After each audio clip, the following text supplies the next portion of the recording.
Hello, Starfarers, and welcome back to the Tetra Galaxy Telecast. For today's transmissions topic, I'll be doing something quite special for you, and for an even more special reason. You see, 30 years this day past, one of Nintendo's genre-defining titles, universally regarded as being among the greatest games of all time, and the magnum opus of its series, was first released unto the world. I, of course, you read the title, am talking about Super Metroid.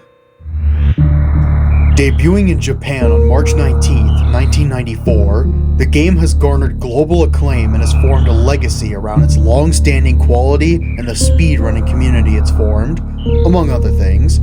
And on a personal level, it's my favorite game of all time. But just being an incredible game isn't enough sometimes.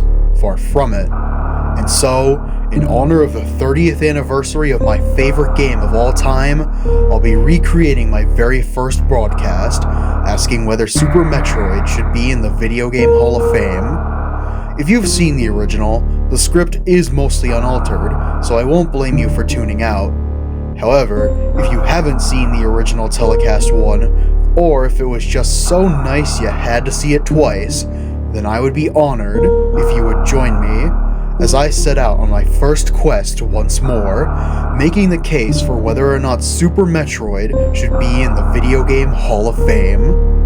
But with all that out of the way, and with no further delay, I bring you Telecast 1, Reborn, and Enhanced.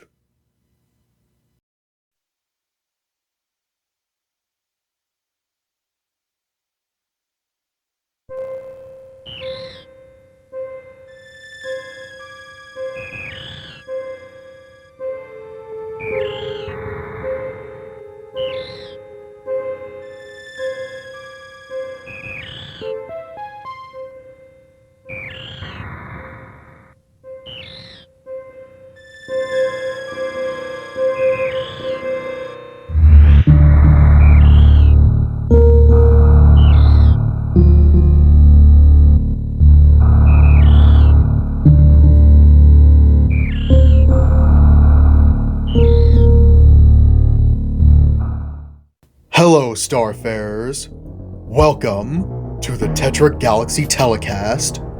For our first transmissions topic, I will be taking a look at the Video Game Hall of Fame, which is shaping up to add 4 new members to its prestigious catalog this May. But more specifically, I will be discussing if Super Metroid should be brought into the score of honored games by judging its merits within the categories used to judge a game's Hall of Fame worthiness, and then comparing it to the games that currently have a spot there. Now I know what you may be thinking. Why Super and not the original Metroid? Well, I'm choosing to cover this game because the original was already nominated back in 2018, but didn't get in, and it's also been nominated again this year, so I believe Super would naturally be the first choice after the original, whether it makes it in this year or not. But without further delay, let's begin. The 4 categories used to determine whether a game should be brought into the Hall of Fame are, and I quote, 1. Icon status, is widely recognized and remembered. 2. Longevity, is more than a passing fad and has enjoyed popularity over time. 3. Geographical reach, meets the above criteria across international boundaries. 4. Influence, has exerted significant influence on the design and development of other games, on other forms of entertainment, or on popular culture and society as a whole. So I'll be breaking the criteria down into each of its 4 parts, starting with icon status.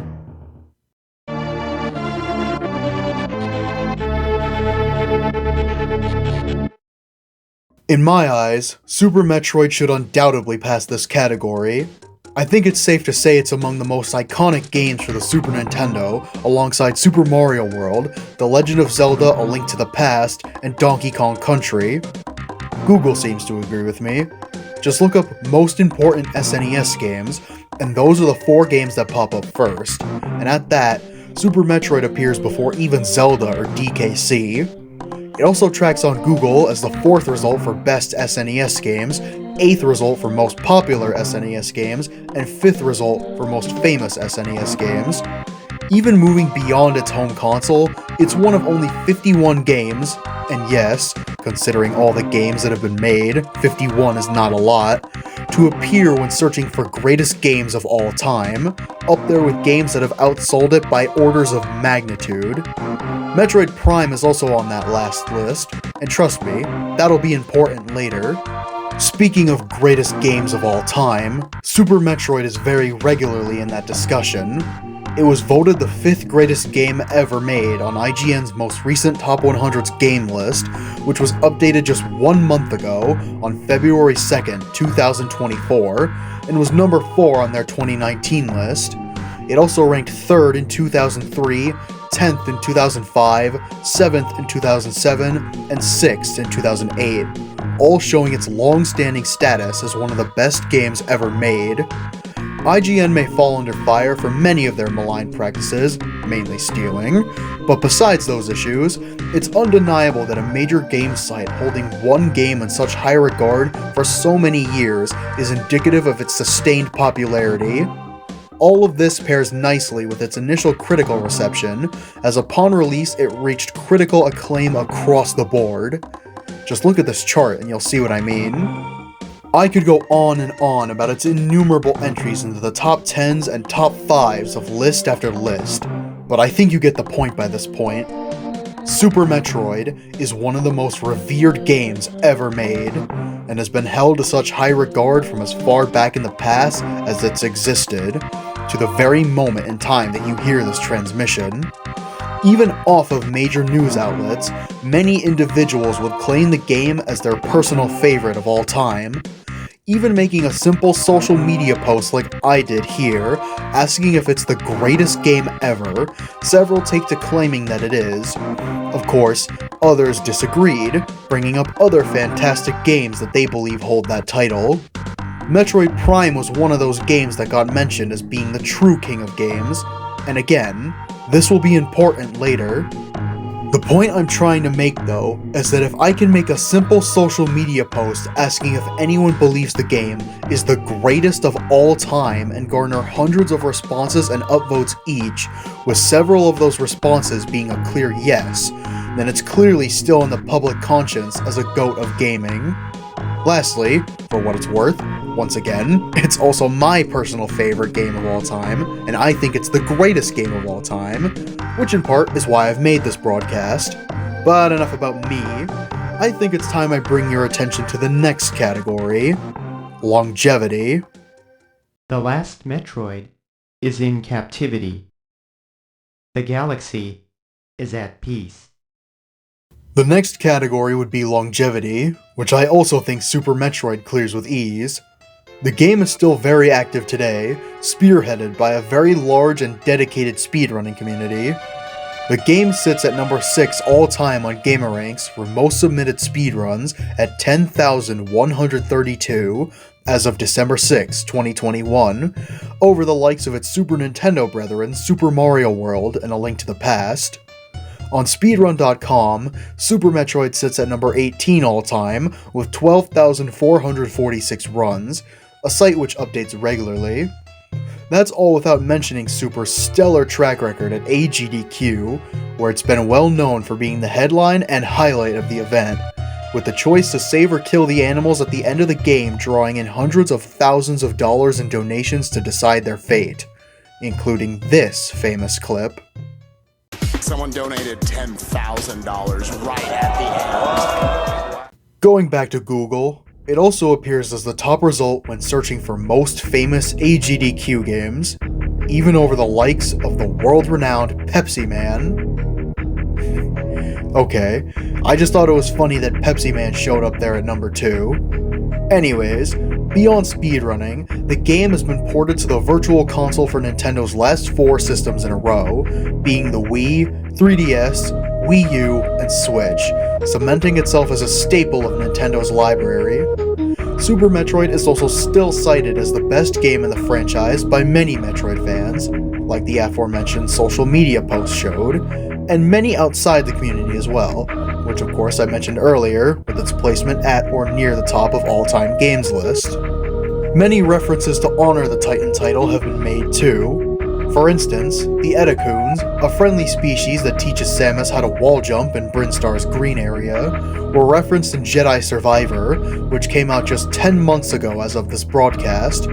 I think it's safe to say that Super Metroid is and has been quite popular for a long time, and with Metroid Dread breathing new life into the series and becoming the highest selling game in the franchise, along with Metroid Prime Remastered adding fuel to the fire, and Metroid Prime 4's long-awaited release garnering more interest in the series, Super is set to draw in more players than ever before, and thus enjoy new heights as yet unmatched even in the long history of its continued popularity.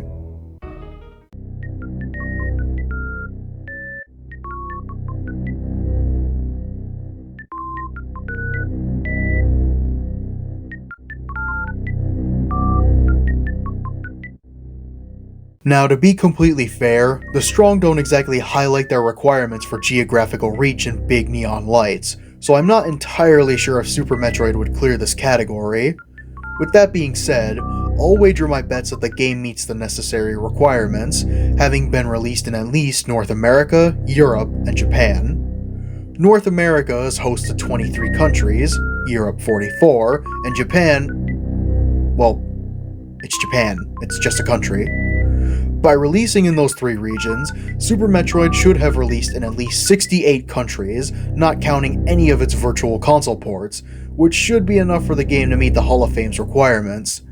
I'm also willing to bet that if the original Metroid could get nominated, twice, then Super should not have a problem with this category.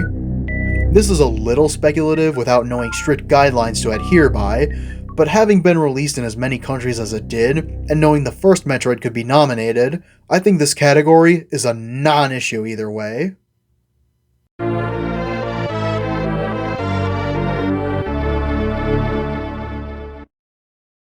This is the category I think Super Metroid's Hall of Fame case rides on the most, as Super is nothing if not influential. I've already talked about the massive speedrunning community the game has, but I should also mention that it was arguably the most important game in speedrunning's development, to the point where many credit it as the game that created modern speedrunning. The game's importance to speedrunning is only challenged by the original Doom and Super Mario 64. The in-game timer the game shares with you at the end of the game, and the different appearances Samus has depending on the player's time, encourage the player to push for the fastest time possible, and being among the first to do these, along with its popularity, it became crucial in the development of the larger speedrunning community, which in turn made the game the popular run it is today. Now, I know trying to beat games as fast as possible has been around since the day games were born, but Super Metroid was one of the quintessential games in the development of organized and popular speedruns, rather than simply running through a stage at full speed and hoping you don't die like before. In speedrunning alone, Super Metroid is one of the most important games of all time, if not the most, but on top of that, it's responsible for the birth of an entire genre, Metroidvanias.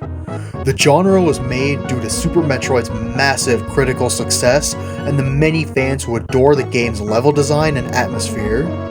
Had Super Metroid not been such a hit, games like Hollow Knight, the Ori games, Dead Cells, Axiom Verge, Guacamelee, SteamWorld Dig, and even major company titles like Castlevania Symphony of the Night, and of course, the subsequent Metroid games, of which most follow almost entirely in Super's footsteps, would almost certainly not exist, or at least not the way we know them. The argument over its influence on the gaming world becomes hilariously lopsided, if it wasn't already, once you consider the fact that Metroid Prime is pretty much Super Metroid in 3D, a mostly perfect translation of what Super accomplished 8 years before.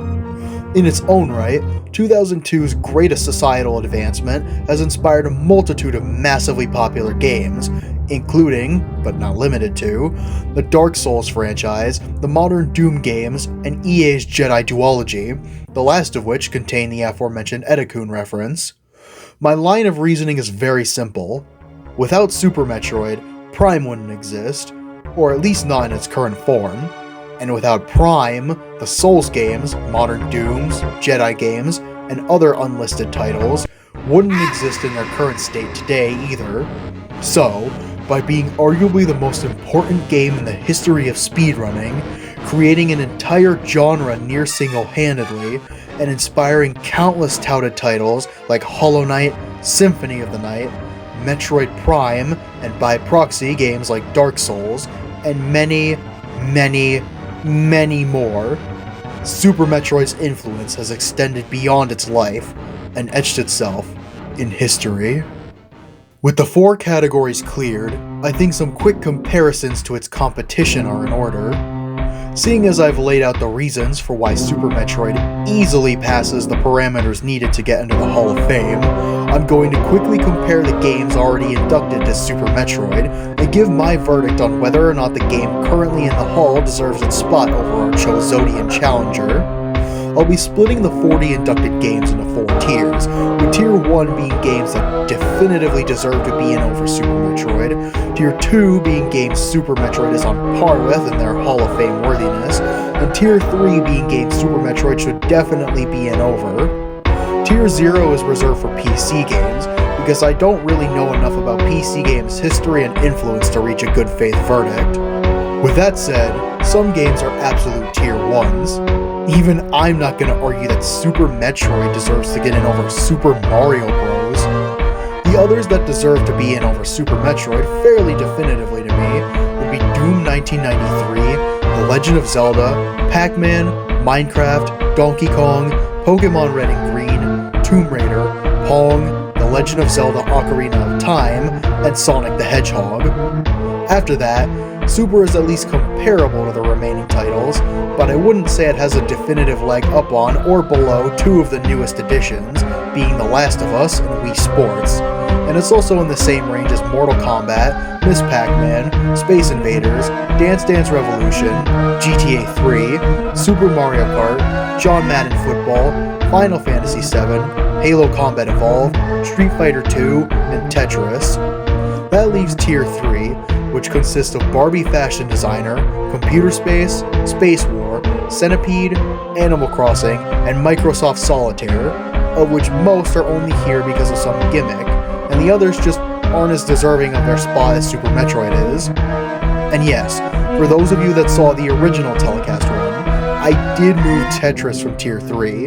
That game definitely has had enough influence on pop culture to be there at least, considering it has its own show and a psychological condition named after it, not to mention it sold 50 tetratillion copies. The others are cozily staying in Tier 3 though. Barbie's Fashion Designer is only in there because it was marketed at girls, which isn't a strong reason to get in. Computer Space and Space War only made it because they're so old the game's code was written in Egyptian hieroglyphics. Microsoft Solitaire shouldn't even be eligible in my opinion, because it's literally just Solitaire. But it does technically count, so it sits in Tier 3. The original Animal Crossing, I'd argue, is Tier 3 by default, since the home console Animal Crossing games have never been as popular or important as the portable entries, so even within its series it shouldn't be there. And Centipede? That doesn't deserve to be in there at all. Full stop, I don't even know why it's there. Whoever thought this, of all games, deserved to be in the Hall of Fame? I'd like to have a word with you. Now, maybe I'm being a tad harsh about Centipede specifically, but the point stands. All of the games in Tier 3 do not deserve their spot in the Hall of Fame when comparing them to Super Metroid. Lastly, as I had mentioned earlier, The Sims, World of Warcraft, Where in the World is Carmen Sandiego, Sid Meier's Civilization, Colossal Cave Adventure, Microsoft Flight Simulator, StarCraft, The Oregon Trail, Bejeweled, and King's Quest are all PC games, so they go in Tier 0. All told, I believe it's safe to say that Super Metroid should have comfortably made its way into the Hall of Fame over a good portion of these games.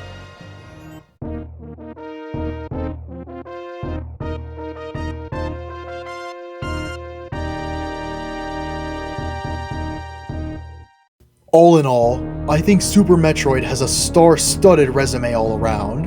especially in the influence category, being the reason many beloved classics exist the way they do today. The game today is arguably more popular than it ever was before due to the current revival the Metroid franchise is seeing, and even with the scrutiny that naturally comes with more eyes being on any product, let alone a now 30-year-old video game, Super has still effortlessly maintained its long-standing reputation as arguably the greatest game ever made. I'm not saying any of the titles in the Hall of Fame currently don't deserve to be there at all, well, except for Centipede, but I think it's hard to argue against my point that a handful of these games don't deserve their inductions over the genre-creating, speedrun pioneering juggernaut whose level design and atmosphere have creeped their way into countless other titles. Then again, all of this is simply my opinion, which you of course could deeply disagree with. So what do you think? Does Super Metroid deserve to be in the Strong's Video Game Hall of Fame? Am I insane for thinking Super Metroid could hang with true legends like Barbie fashion designer and Space War? I'd love to hear from each and every one of you in the digital reply box down below, as station feedback is always helpful in improving the show. The last thing I'd like to do for my inaugural telecast is to give my thanks to some particular people. For one, thank you to everyone who participated in my Reddit post. Your responses to my question were both insightful and intriguing, and they helped fill a mostly objective-lensed and borderline statistical section with a much-needed subjective, personal flair. That, and I'd like to shout out two specific YouTubers who were a massive help to me. Your videos motivated me to make this Metroid telecast, and hopefully many more to come, to begin with, and your advice helped me find my way through the editing process of these telecasts. So to those two YouTubers, the Lore Raider and Zeratone, thank you. And that will be the end of the original broadcast. Before I go, I'd also like to give a few more thanks to some of my other inspirators. Lore Raider and Zeratone were the most direct influences on me taking this journey, to be sure, but I should also thank some less direct influences as well. First, I have to thank two more Metroid YouTubers, the Orpheon and the Metroid Trainer, for their impact on how I got here as well. I got into their videos years ago, before I had even played Super Metroid for the first time, and they're both significant reasons that I got into the franchise in the first place. I should also thank the people who have made the Metroid franchise, as their hard work has given me something great enough that it moves me to make these broadcasts.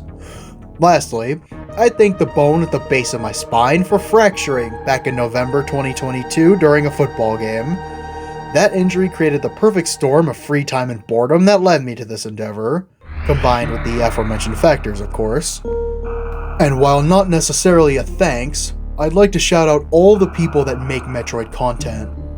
All of your videos, along with my broadcast, have and will continue to make new fans of our favorite franchise, one whose community we actively enrich through our hard work. With that though, I have spoken, and I leave you to decide whether Super Metroid deserves to make the Video Game Hall of Fame. That will be all for today's transmission. Thank you all for tuning in. This was Telecast 1, Reborn and Enhanced, and I'll see you next broadcast.